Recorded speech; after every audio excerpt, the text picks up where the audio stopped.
reports are misleading. Military experts reveal shocking truth about Russian army.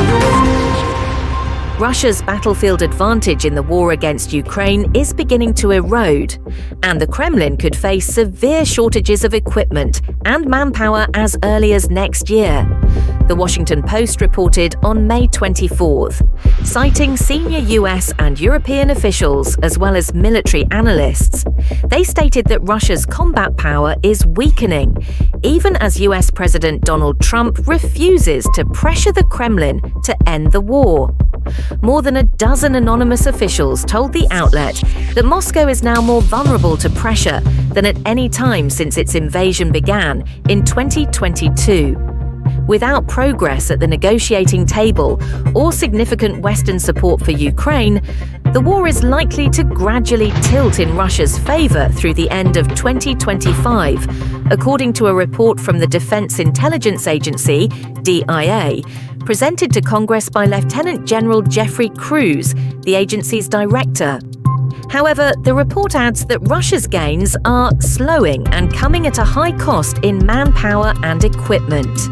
Since the war began, Russia has lost at least 10,000 ground combat vehicles, including over 3,000 tanks, around 250 aircraft and helicopters, and more than 10 naval vessels, according to the DIA. Over the past year, Russian forces have gained only 0.6% more territory in Ukraine, while suffering daily casualties of about 1,500 killed or wounded, Western officials told the Post.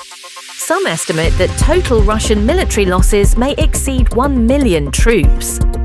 Jack Watling, a senior fellow at the UK's Royal United Services Institute, noted that Russian advances have slowed to a near halt. He attributed this in part to Ukraine's creation of a 10-mile-deep defensive zone, heavily mined and covered by drone fire.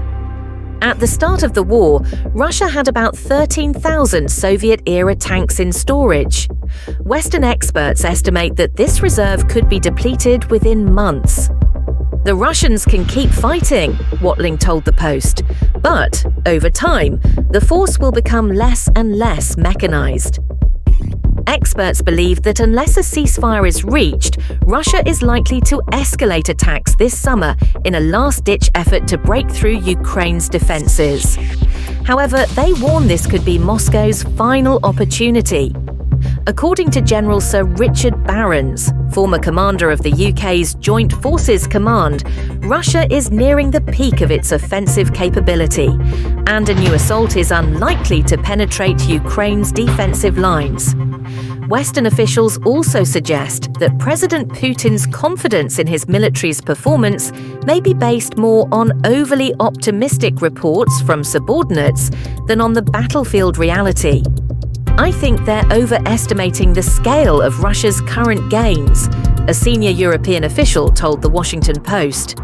In any case, the gradual depletion of Soviet-era weapons stockpiles is expected to increase the Kremlin's reliance on newly produced weapon systems.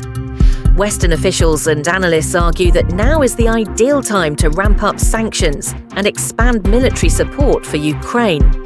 Watling argued that if Ukrainian forces can hold the line near the administrative border of Donetsk province by Christmas, and if Kyiv's allies continue to erode the Russian economy, the Kremlin may be forced to reconsider the cost it is willing to bear to continue the war. As of May 25th, Ukraine's general staff reported total Russian military casualties at 980,850.